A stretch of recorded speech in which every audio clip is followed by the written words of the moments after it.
Hello friend, this is Vijay Singh and you are again welcome your YouTube channel The Study with Chemistry. Today I will start a new topic of solution chapter is qualitative properties. So firstly I will introduce this topic. And this is topic is very important for numerical purpose. So firstly I introduce तो जैसे कि मैंने कहा कि इस topic जो है numerical purpose के लिए काफ़ी इंपॉर्टेंट है। तो पहले हम इस टॉपिक को इंट्रोड्यूस करते हैं कि ये टॉपिक है क्या, इसकी मीनिंग क्या है और इसके क्या रोल होते हैं इस चैप्टर में। तो सबसे पहले वीडियो को स्टार्ट करने से पहले मैं आप सभी से फिर से रिक्वेस्ट करता हूँ कि अगर आपने मेरे यूट्यूब चैनल को सब्सक्राइब नहीं किया है तो प्लीज़ इसे सब्सक्राइब कर लें, ताकि जब भी मैं कोई नई वीडियो अपलोड करूँ तो आपको नोटिफिकेशन मिल जाए। तो आइए स्टार्ट करते हैं आज की टॉपिक क्वालिटेटिव प्रॉपर्टीज। तो पहले जैसा ही हमने आपको बताया था कि मैं किसी भी टॉपिक को स्टार्ट करने से पहले उस वीडियो लेक्चर में जो जो टॉपिक इंक्लूड होते हैं पहले हम उसे कंसीडर करते हैं। तो आज हम जो भी टॉपिक देखेंगे पहले उनके सीक्वेंस नोट कर लें।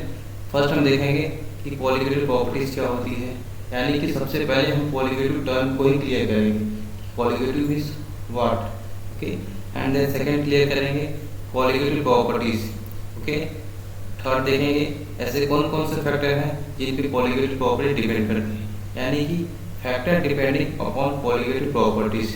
एंड लास्ट टॉपिक देखेंगे टाइप्स ऑफ क्वालिटेटिव प्रॉपर्टीज, यानी कि कितने टाइप्स की क्वालिटेटिव प्रॉपर्टीज होते हैं।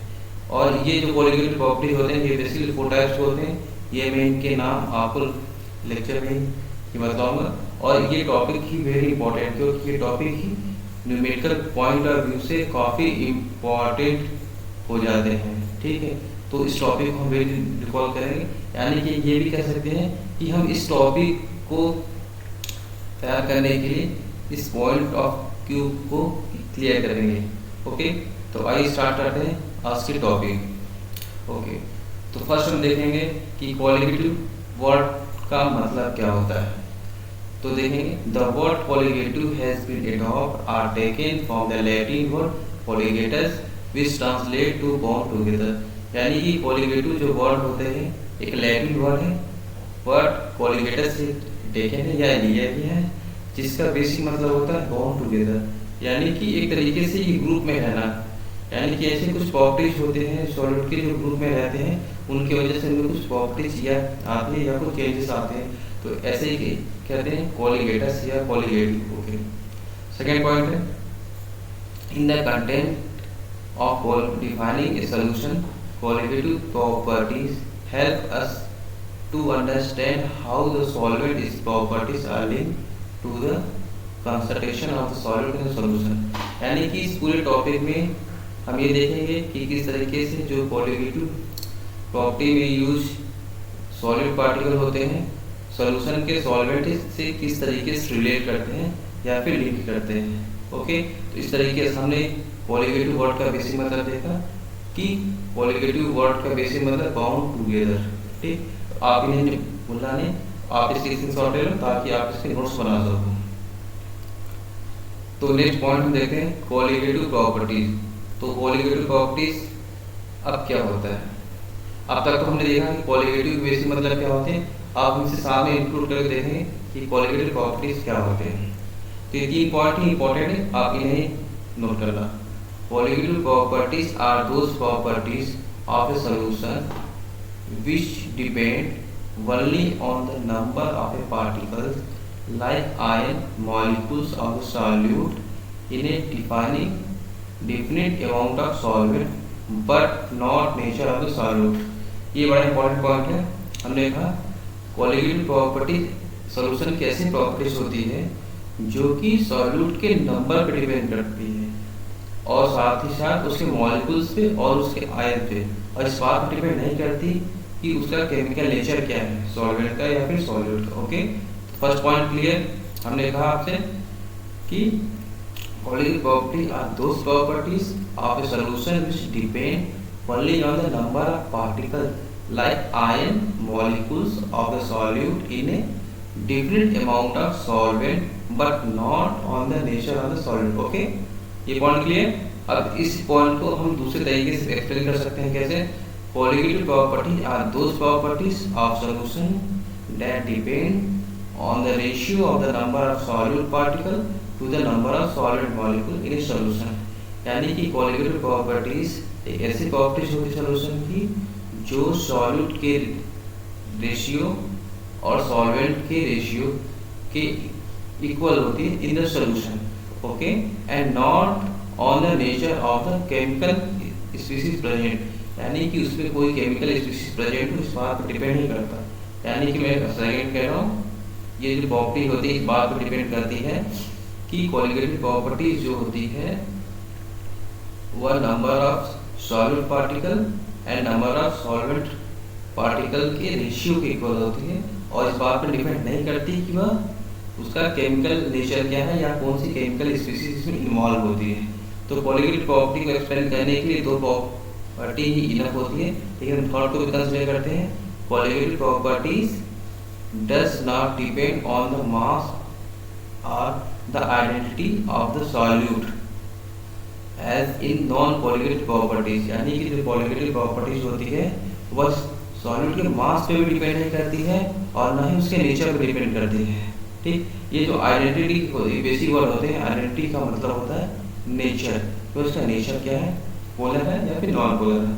मास हम सभी जानते हैं कि मास का बेसिक मतलब क्या होता है, ओके। तो इस तरीके से हम ये देख लिए, आप इनके स्क्रीनशॉट ले लो ताकि आप इसके नोट्स बना सको, ओके। तो नेक्स्ट पॉइंट कंसीडर करेंगे, ऐसे कौन कौन से फैक्टर है जिनमें की कोलिगेटिव प्रॉपर्टी डिपेंड करती है। तो बेसिक हम ये कहते हैं कि factor depending upon colligative properties, okay. तो colligative properties depend upon the amount fraction of solute in a solution. Such property do not depend on the nature of the solute.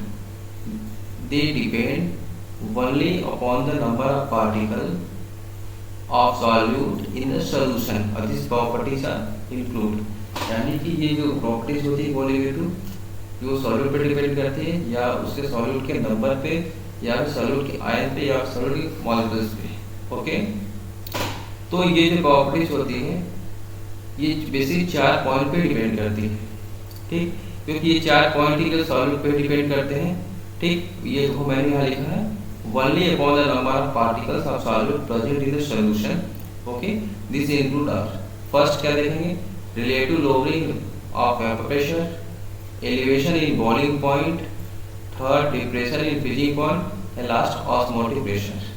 यानी कि ये 4 ऐसे पॉइंट हैं जिनमें की कोलिगेटिव प्रॉपर्टी डिपेंड करती है, ओके। हम इन्हीं 4 पॉइंटों को कंसीडर करेंगे। यानी कि ये 4 पॉइंट ऐसे हैं जिनमें कि न्यूमेरिकल होते हैं और ये पॉइंट इस एग्जाम के पॉइंट ऑफ व्यू से इम्पोर्टेंट भी होंगे और इनसे ही न्यूमेरिकल बनेंगे। तो नेक्स्ट लेक्चर में हम इन्हीं एक एक करके देखेंगे और साथ ही साथ इनमें कुछ न्यूमेरिकल भी करेंगे, ओके। तो अब हम इनके नेक्स्ट पॉइंट में ये देखेंगे कि ये बेसिकली किस तरीके से पार्ट होते हैं, ठीक है, ओके। जैसे कि मैं बीच बीच में आपको थोड़ा समय देता हूँ, आप इसके स्क्रीनशॉट लेते रहिए ताकि आप इसके नोट्स को बना सकें, ओके। अब टाइप्स ऑफ कोलिगेटिव प्रॉपर्टीज, यानी कि कोलिगेटिव प्रॉपर्टी के कौन कौन से टाइप्स होते हैं, ठीक। तो जैसा मैंने पहले ही कहा था आपसे कि जो कोलिगेटिव प्रॉपर्टीज बेसिक जो लास्ट टाइम 4 टाइप्स हमने देखे थे जो फैक्टर डिपेंड करते हैं उन पे डिपेंड करते हैं, ठीक। तो फर्स्ट है elevation in boiling point, depression in freezing point, osmotic pressure and relative lowering of vapour pressure, ठीक। यानी यही 4 पॉइंट होते हैं जिनमें कि हमें स्टडी करने। तो लेक्चर नंबर 8, 9, 10 और 11 में हम एक एक पॉइंट को कंसीडर करेंगे और साथ ही साथ इनमें बेस्ड कुछ न्यूमेरिकल भी करेंगे, ठीक, ओके। तो जैसा कि मैं पहले बता दूं कि ये जो टॉपिक है एक तरीके का इंट्रोडक्शन टॉपिक था कोलिगेटिव प्रॉपर्टीज का। अगर मैं सारे पॉइंट को कंसीडर करता या 4 पॉइंट को एक में ले लेता तो ये लेक्चर काफ़ी बड़ा हो जाता। तो आप इतने बड़े लेक्चर को आप पसंद भी नहीं करते, ठीक। तो इसलिए हमने एक एक पॉइंट को सेपरेटली इंडिविजुअली अलग अलग इसके लेक्चर को रेडी रखा है, ठीक। तो नेक्स्ट लेक्चर में हम देखेंगे relative lowering of vapour pressure क्या होते हैं और इनमें कुछ इसके न्यूमेरिकल करेंगे, ठीक है। तब तक के लिए थैंक यू वेरी मच।